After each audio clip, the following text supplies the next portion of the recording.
Welcome back to channel 032.2. நம்ம சேனலில் first time பார்க்குறீங்கன்னா மறக்காம நம்ம சேனலை சப்ஸ்கிரைப் பண்ணிக்கோங்க. பக்கத்தில் இருக்கிற பெல் ஐக்கானையும் ப்ரெஸ் பண்ணிக்கோங்க. அப்போ தான் நாங்கள் போடுற வீடியோஸ் உங்களுக்கு நோட்டிஃபிகேஷன்ஸாக வரும். ரொம்ப பிடிச்சிருந்துச்சுன்னா உங்களோட ஃப்ரெண்ட்ஸ் அண்ட் ஃபேமிலிஸ்க்கு ஷேர் பண்ணுங்கள்.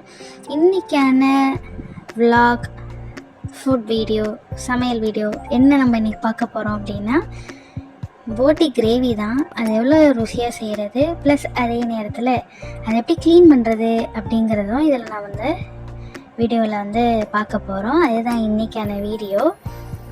ஸோ ஃபஸ்ட்டு என்ன பண்ணியாச்சுன்னா, ஆக்சுவலாக ரொம்ப நாளாக நாங்கள் போட்டி கிரேவி சாப்பிடணுன்ட்டு ஆசைப்பட்டுட்டு கேட்டுட்டு இருந்தோம். ஃபைனலி வாங்கியாச்சு. சின்ன போட்டியாக தான் வாங்குச்சு, ரொம்ப பெருசாகவும் இல்லை, சின்ன இதுதான். ஃபஸ்ட்டு இதெல்லாம் தனித்தனியாக பிரித்து நல்லா வாஷ் பண்ணியாச்சு, லைட்டாக அலசியாச்சு. ஏன்னா அந்த ஸ்மெல் ஹெவியாக இருக்குங்கிறதுனால நல்லா என்ன பண்ணியாச்சுன்னா தண்ணியில் போட்டு நல்லா அலசி எடுத்தாச்சு.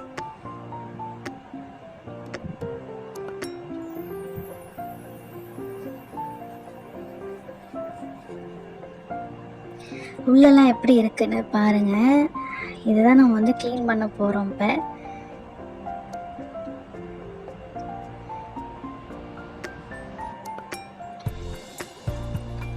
இன்னும் சொல்லப்போனால் துணி அலசுகிற மாரி தான் அது நல்லா அலசணும். நிறைய பேர் நம்ம சேனலை சப்ஸ்கிரைப் பண்ணாமல் பார்க்குறீங்க. சப்ஸ்கிரைப் பண்ணிட்டு பார்த்தா எங்களுக்கு ஒரு பிக் பூஸ்டாக இருக்கும். அதே நேரத்தில் உங்கள் ஃப்ரெண்ட்ஸ் அண்ட் ஃபேமிலிக்கும் ஷேர் பண்ணுங்கள். நல்லா ஹாட் வாட்டர், நல்லா சுடு தண்ணி நல்லா கொதிக்க வச்சு அந்த தண்ணியில் இதை என்ன பண்ணிட்டோம்னா நல்லா ஊற வச்சிட்டோம். ஊற வச்சதுக்கப்புறமா இதை எடுத்து நல்லா சுரண்ட ஆரம்பித்தாச்சு. மேலே உள்ளதை குடல் அந்த பக்கம் வச்சாச்சு. ஒரு வாரத்தில் போட்டியை என்ன பண்ணோம்னா மேலே ஃபுல்லாக இது கத்தியை வச்சு சுரண்டி எடுத்தோம். இது 3 ப்ராசஸாக நாங்கள் பண்ணோம். 3 ப்ராசஸ் பண்ணி ஃபுல்லாக அந்த தோலை நாங்கள் உரித்து எடுத்தாச்சு.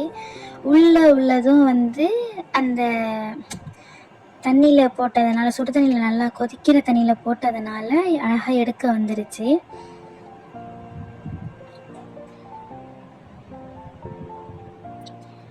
ரெண்டு தடவை இந்த போட்டியை நல்லா அதில் ஊற வச்சு நல்லா அதில் உள்ள அழுக்கெல்லாம் ஃபஸ்ட்டு எடுத்துட்டோம். 3வது அதை நல்லா அலசுறதுக்காக இந்த சுடு தண்ணியில் போட்டு வச்சுருந்தது. இது கொஞ்ச நேரம் அதிலே போட்டு வச்சாச்சு. அதுக்கப்புறம் குடலை என்ன பண்ணோன்னா வாஷ் பண்ண ஆரம்பித்தாச்சு.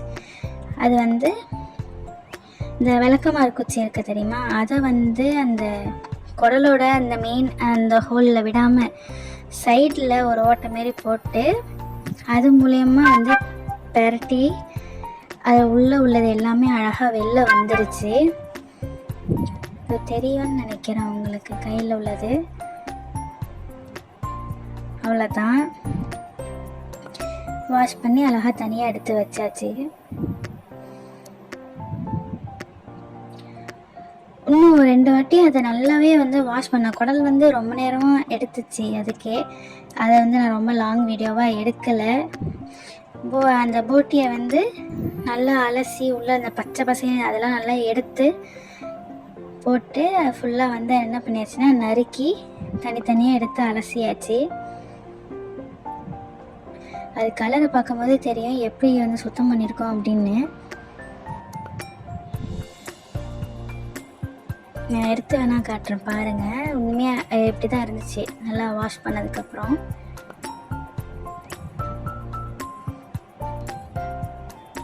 அப்போ தான் இந்த ரா ஸ்மெல் போச்சு, பச்சை ஸ்மெல்லு ஓரளவு போச்சு. ஸோ இப்படி தான் இருக்குது. ஸோ வாஷ் பண்ணியாச்சு. சின்னதாக இருந்தாலும் ஈஸியாக கொஞ்சம் முடிஞ்சிருச்சு. இதை எப்படி கிரேவி டேஸ்ட்டாக பண்ணலாம் அப்படிங்கிறத பார்க்கலாம். சிம்பிள் தான், டேஸ்ட் நல்லா இருந்துச்சு, பக்காவும் இருக்கும். ட்ரை பண்ணி பாருங்கள். இந்த மாதிரியும் நல்லா பேன் ஹீட் ஆனதுக்கப்புறம் ஆயில் ஊற்றி அதுவும் ஹீட் ஆனதுக்கப்புறமா பட்டை, கிராம்பு, ஏலக்காய் அதை நல்லா போட்டு கொஞ்சம் லைட்டாக பொரிஞ்சதுக்கப்புறமா வெங்காயம் நறுக்கி வச்சிருந்துச்சு. நல்லா எப்போதும் ஆனத்துக்கு நம்ம எப்படி கட் பண்ணுவோமோ சிக்கன் கிரேவிக்கு, மட்டன் கிரேவிக்கு அதேமாரி தான் நல்லா ஸ்லைஸாக கட் பண்ணி நல்லா வதக்கியாச்சு. கொஞ்சம் நல்லா கொஞ்சம் சுருண்டதுக்கப்புறமா இஞ்சி பூண்டு பேஸ்ட்டு அதையும் நல்லா போட்டு நல்லா பிரட்டியாச்சு. அது கொஞ்சம் பச்சை வாசனை போகிற அளவுக்கு கொஞ்சம் வதக்கிக்கிட்டோம். பச்சை வாசனை போனதுக்கப்புறமா தக்காளியும் ஆட் பண்ணி நல்லா வந்து என்ன பண்ணிடுச்சுன்னா வதக்கி எடுத்தாச்சு. கொஞ்சமாக உப்பு, அப்போ தான் இன்னும் கொஞ்சம் நல்லா வதங்குங்கிறதுனால கொஞ்சம் உப்பு ஆட் பண்ணியாச்சு.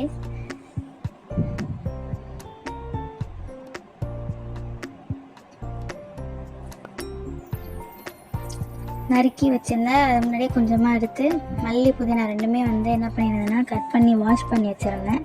அதே இதில் சேர்த்துக்கலாம்.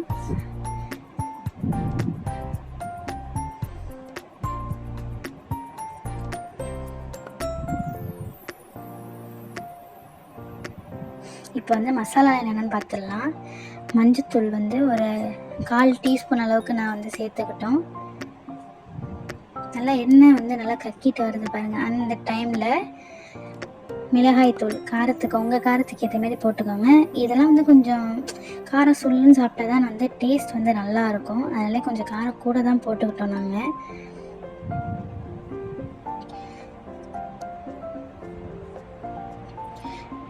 அதை மட்டும் உங்கள் காரத்துக்கு ஏற்ற மாதிரி போட்டுக்கோங்க.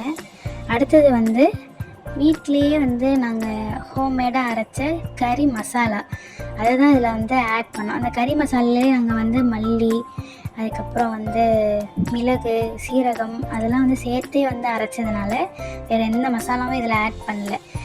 இல்லை இந்தமாரி இல்லாமல் தனியாக நம்ம போடுறோம் அப்படின்னா ஆஸ் யூஷுவல் எப்போதும் போல மிளகுத்தூள், சீரகத்தூள், மல்லித்தூள் இது தனித்தனியாக போட்டுக்கணும். நாங்கள் இந்த கறி மசாலாலே சேர்த்துறதுனால இதை மட்டும்தான் நாங்கள் வந்து சேர்த்துக்கிட்டோம். மசாலா எப்படி அரைக்கிறோம் அப்படிங்கிறதுக்கு அதுக்கு தனியாக வீடியோ வேணும்னு நினச்சிங்கன்னா கமெண்ட்டில் மறக்காமல் சொல்லுங்கள். அதையும் நாங்கள் வந்து வீடியோவாக அப்லோட் பண்ணுறோம் இன்ஷா அல்லாஹ். தயிர் வந்து 2 டேபிள் ஸ்பூன் அளவுக்கு தயிர் வந்து ஆட் பண்ணிக்கிச்சு. அதையும் நல்லா மிக்ஸ் பண்ணிக்கலாம்.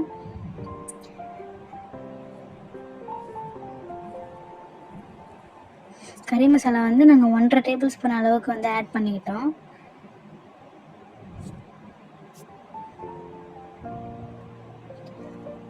கிரேவி வந்து இப்படி தான் இருக்குது. தேவையான அளவு உப்பு போட்டு நல்லா மிக்ஸ் பண்ணிக்கலாம். புளிப்புக்காக லெமன், 1/2 லெமன் வந்து இதில் வந்து ஆட் பண்ணியிருக்கோம். போட்டு நல்லா மிக்ஸ் பண்ணிடுவோம்.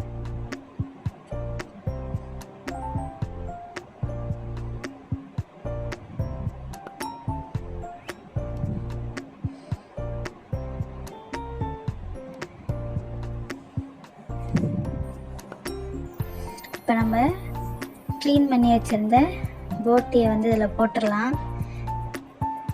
குடலில் வந்து நல்லா போட்டு அதோட நல்லா மிக்ஸ் பண்ணிக்கணும்.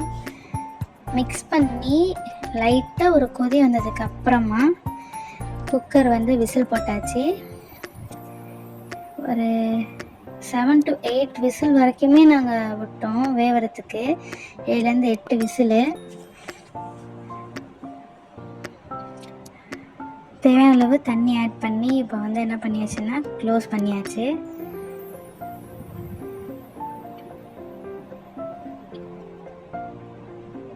அவ்வளோதான், க்ளோஸ் பண்ணி ஒரு 8 விசில் வந்துச்சுன்னா கண்டிப்பாக அது அப்புறம் ரெடி ஆகிடும்.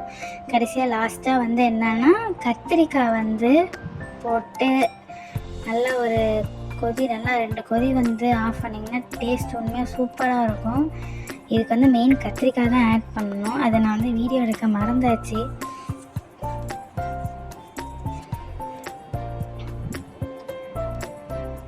கண்டிப்பாக இந்த வீடியோ உங்களுக்கு யூஸ்ஃபுல்லாக இருக்கும்னு நான் நம்புகிறேன். ரொம்ப பிடிச்சிருக்கும்னு நான் நம்புகிறேன். பிடிச்சிருந்துச்சுன்னா மறக்காமல் நம்ம சேனலை வந்து சப்ஸ்கிரைப் பண்ணிவிட்டு பாருங்கள். உங்கள் ஃப்ரெண்ட்ஸ் அண்ட் ஃபேமிலிக்கு ஷேர் பண்ணுங்கள். மறக்காமல் ஒரு லைக் போட்டு விட்டுருங்க.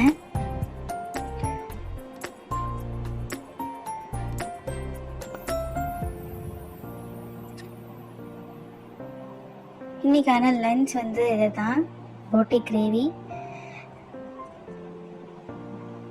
அப்புறம் வந்து சிக்கன் வந்து பொடி மாஸ் பண்ணிருந்துச்சு, தக்காளி பச்சடி, பீன்ஸ் பொரியல், வெங்காய சாலட். இதுதான் இன்றைக்கி. எப்படி வந்திருக்குன்னு பார்த்தீங்களா? உண்மையாக டேஸ்ட்டு சூப்பராக இருந்துச்சு. திரும்பவும் சொல்கிறேன், நம்ம சேனலை மறக்காமல் சப்ஸ்கிரைப் பண்ணிட்டு பாருங்கள். இன்னொரு வீடியோவில் சந்திப்போம். அஸ்ஸலாமு அலைக்கும்.